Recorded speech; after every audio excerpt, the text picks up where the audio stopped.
Dios te bendiga, querido hermano. Mi nombre es Taylor Medina. Esto es Arminianismo Moderno y el día de hoy tenemos un video sumamente interesante porque vamos a hablar del tema de los cánones de Dort. Me gustaría iniciar diciendo que casi una década después de la muerte de Jacobo Arminio, los Estados Generales de Holanda celebraban un sínodo, concilio o asamblea en el que los funcionarios religiosos y estatales de varias regiones acusaban a los arminianos de herejía y lo expulsaban tanto del ministerio del púlpito como de la enseñanza de la teología en Holanda. El resultado del sínodo de Dort no llega en los cánones de Dort. Los cánones se refieren a una regla de decretos o juicios y allí se encuentran declaraciones de afirmaciones y negaciones de varios temas teológicos como soteriológicos, es decir, doctrina de la salvación. Arminio se aferró tanto a la confesión belga como al catecismo de Heidelberg, que están en consonancia con su pensamiento.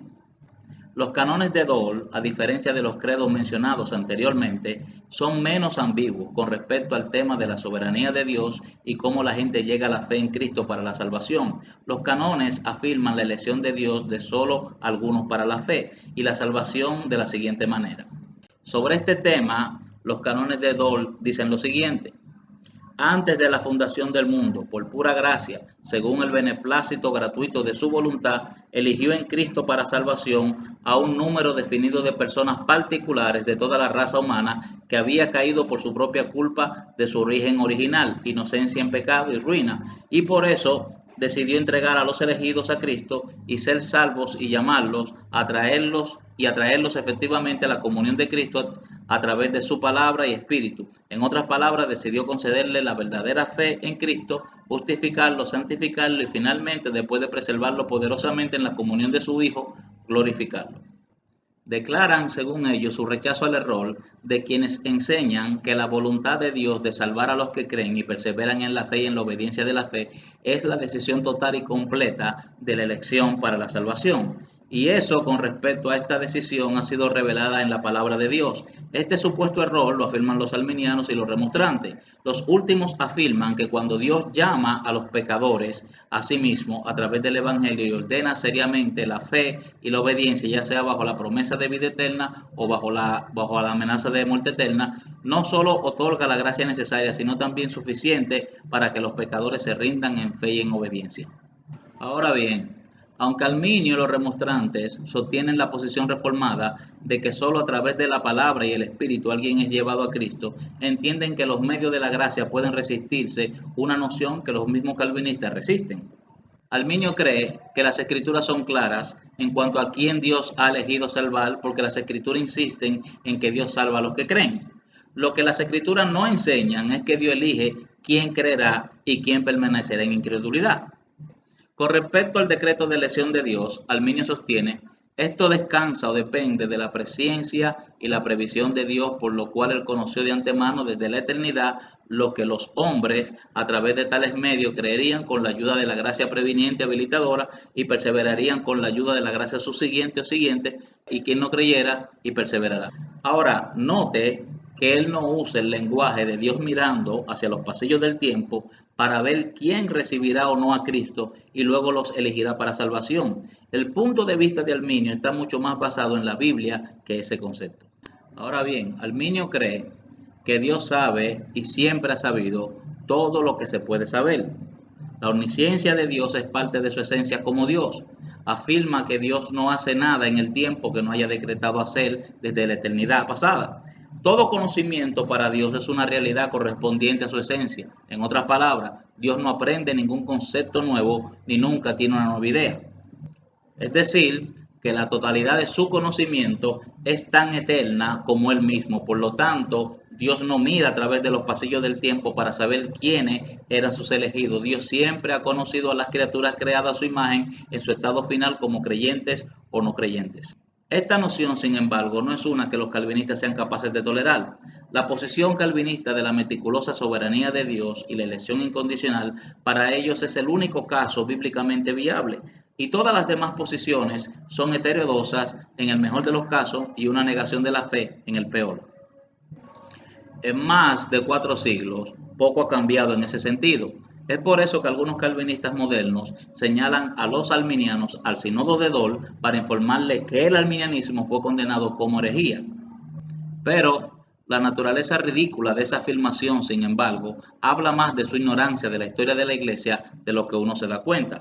Porque ningún hecho está más establecido en la historia de la Iglesia que el hecho de que los primeros padres anteriores a Agustín en el siglo V fueron anacrónicamente salminianos en su teología y su soteriología. Las posiciones agustino-calvinistas sobre la meticulosa soberanía de Dios, la elección incondicional, la expiación limitada, la gracia irresistible, son nuevas teorías presentadas a la Iglesia, no el arminianismo.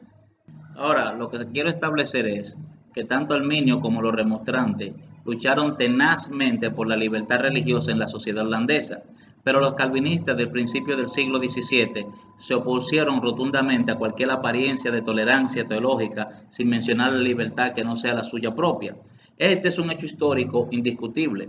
Por supuesto, Arminio consideró ejemplo que la teología anabautista, especialmente las creencias anabautistas sobre el bautismo de creyentes, eran heréticas, lo que significa que él no estaba dispuesto a tolerar tales creencias en la iglesia reformada.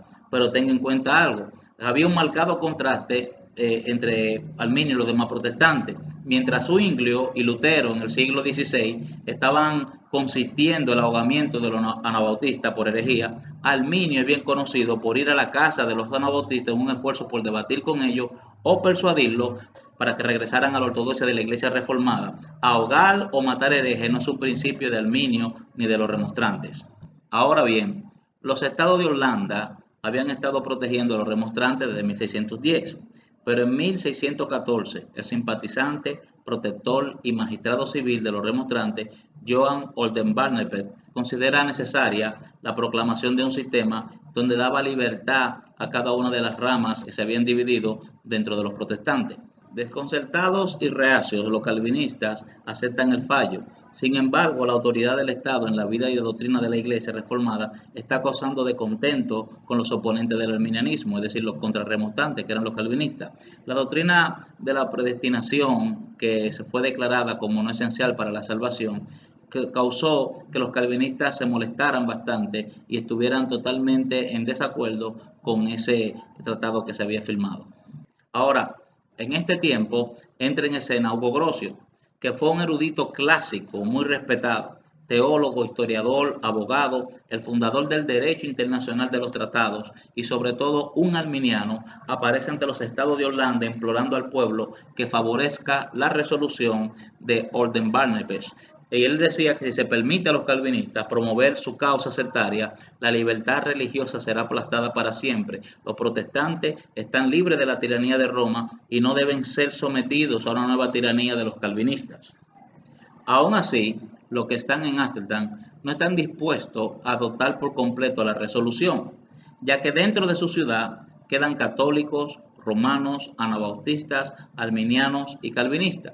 Ciertamente, muchos están pensando ya hay demasiadas inclinaciones teológicas fuertes compitiendo por el dominio en Ámsterdam, pero más que esa excusa es el hecho de que muchos de los burgomaestres, es decir, los líderes de la ciudad de Ámsterdam, son partidarios incondicionales de los calvinistas. Introduzca así las motivaciones políticas holandesas en un contexto teológico.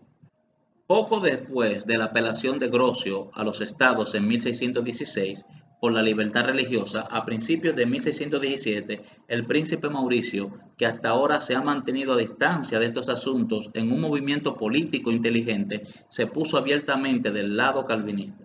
En enero de 1618, el príncipe Mauricio, en otro movimiento políticamente estratégico, destituye a la magistratura rebelde, es decir, arminiana, de Nijmegen.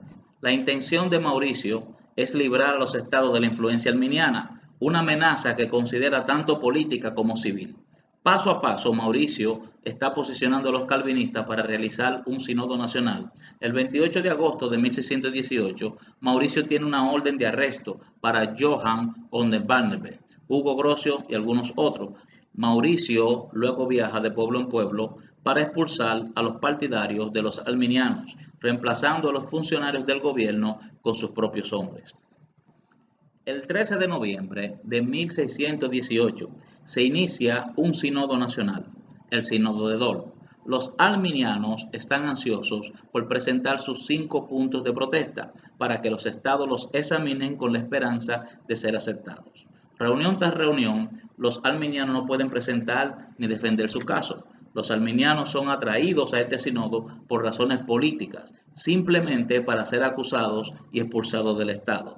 En su conclusión, el 12 de mayo de 1619, Johann Oldenbarneve está condenado a muerte. La acusación de conveniencia con el enemigo, es decir, es considerado traidor, que el tribunal no se había atrevido a mencionar en sentencia, fue insinuada. Sin embargo, en una carta de los Estados Generales a la provincia, Grocio fue condenado a cadena perpetua. El honorable estadista, que es Oldenbarneve, responde: ¿es este el salario de los 33 años de servicio que le he dado al país? Independientemente, el andamio se construye al día siguiente y Oldenbarneve se encuentra con su Señor y Salvador, presentando su cabeza por la causa político-calvinista, y habiendo sido puesto en prisión, Hugo Grocio escapa con la ayuda de su esposa. Ambos huyeron a Francia. Además, más de 300 ministros arminianos son expulsados del país. Sin embargo, en 1625, poco después de la muerte del príncipe Mauricio, los arminianos pueden regresar a Holanda bajo el reinado de Frederick Enrique, donde fundaron su propio seminario e iglesia, los cuales existen hasta el día de hoy.